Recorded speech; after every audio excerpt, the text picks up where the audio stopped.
Welcome to Read Your Comics. Today, I'm looking at True Crime Funnies by Jim Rugg.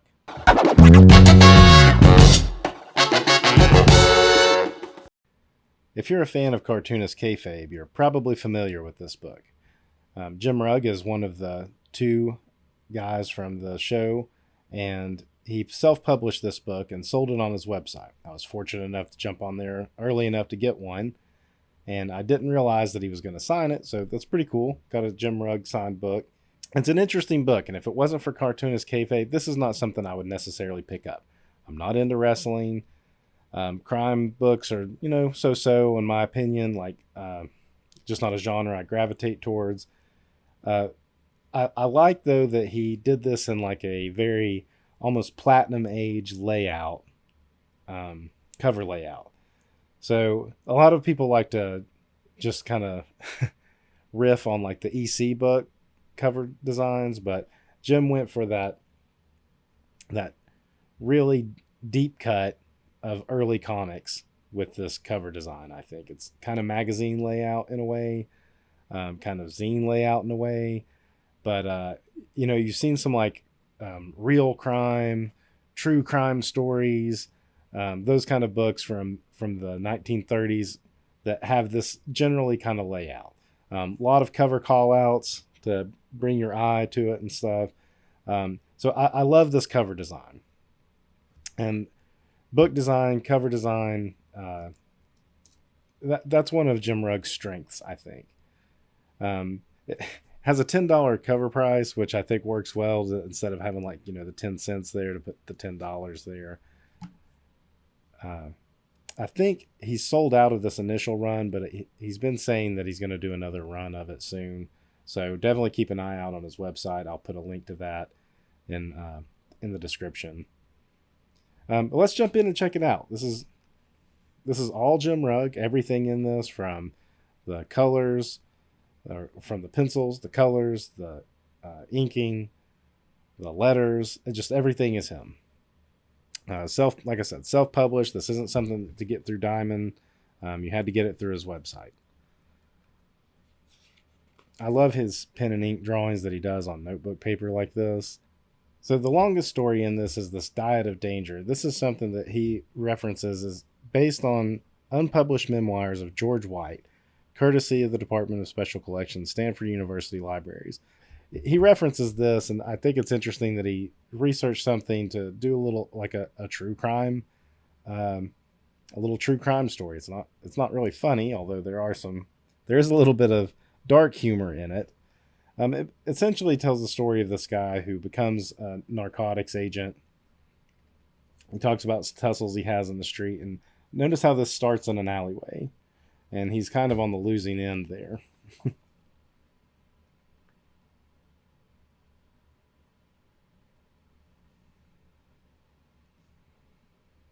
And it kind of follows him through his career through a couple of states until he ends up in Las Vegas.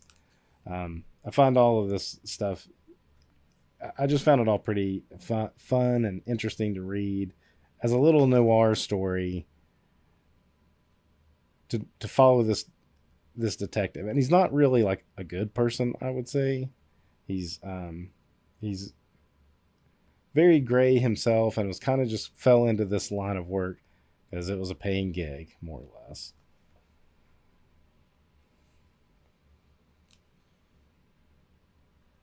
This page caught my eye because immediately you think he's getting in with the prostitutes and sleeping with them to get his information, but really he's worked out some deal where he hides under the bed and listens to get the notes. That's where you get your dark humor from.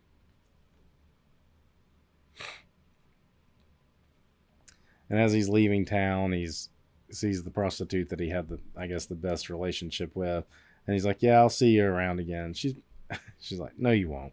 No, you won't." She's like, I know how this line of work goes."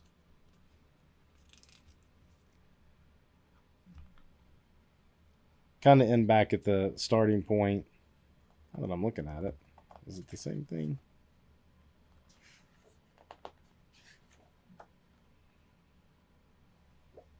Yeah, we've kind of doubled back. So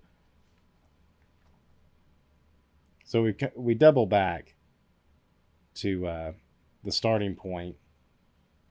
So a lot of that was flashback, which leads him up to being in this alleyway where he thinks he gets the drop on these guys, pulls out his gun to use it, and this I love this chaotic fight scene here. The gun going off, and it's just a white bang sign or white bang graphic. You get to see it again there, and it gets redder and redder each panel, um, making it feel more violent and brutal with each swing of this knife and the gun and everything involved. He ends up coming out just barely battered and bruised. And I guess that's when he decides to retire. So he retires on this beach, and this is the Fabulous Furry Freak Brothers. I think it's hilarious. So we're at 1969 on the beach. They're passing around some weed. He's inside writing his memoirs, and he smells it, and so he calls the police to come get him. And that's just kind of how it ends. It's kind of abrupt. I like this story, but this one was actually the one that was the most interesting to me, and it's even more intriguing to me because I am not a wrestling fan. I find wrestling and comics, there's a lot of overlap in the fan bases, which that alone to me is interesting because my friends and I were not really into wrestling growing up. But I know so many comic fans that are into wrestling. But I do enjoy history. And a few months ago, I was actually listening to, I think it's called American History Tellers podcast, and they had a series of episodes about the gold rush. So this starting in the gold rush already piqued my curiosity, and these camps and little towns that sprung up from that era. And essentially it's about these guys, these gold miners, entertain themselves by wrestling. And it would evolve into a more pro wrestling style. And it follows this guy, Frank Kennedy, around as he wrestles people for money. So he's mining for gold, but he's also wrestling and winning these purses of money. And as it goes along, other people come to challenge him. And these drawings, they remind me of like old, like wrestling or workout diagrams of how to do things, and the way he like captures that with this style. They've got the high-waisted pants, and you can really see the brush strokes of these too. Like if you really look close, I don't know if the camera's picking it up, but in this, they did an episode recently where they discussed Frank Miller talking about inking techniques and how it shows up on glossy paper, and that's something that I think Jim Rugg did here. Now, you can tell this was like scanned as color and printed as color. And he adds this, little bit of hue to the white so it's not so bright.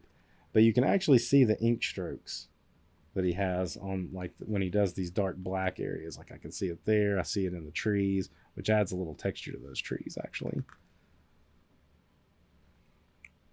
The story develops as, like, the wrestling evolves as we follow this Kennedy guy around. And again, here we've got this like pretty cool diagram stuff.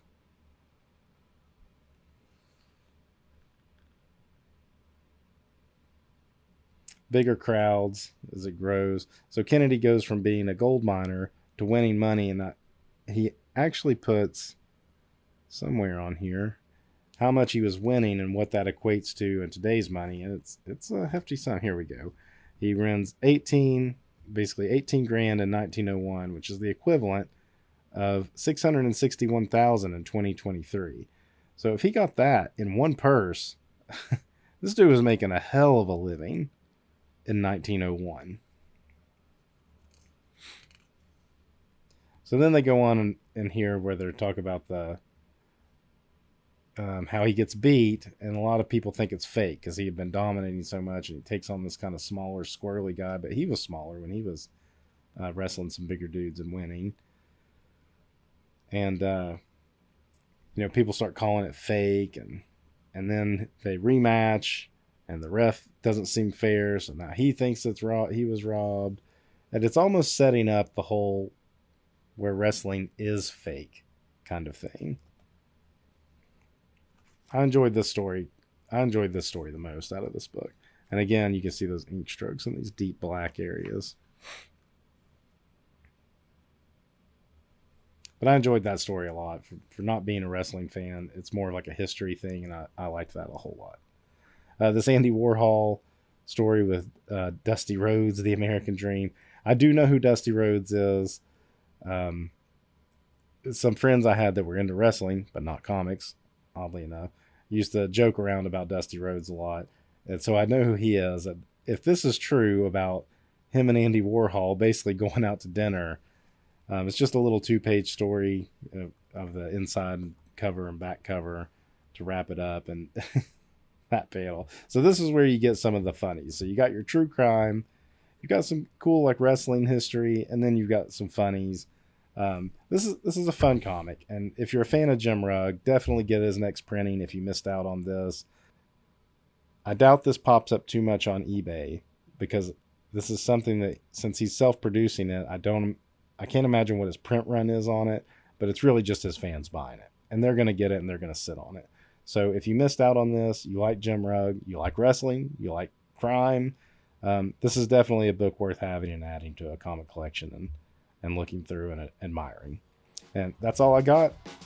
Until next time, read your comics.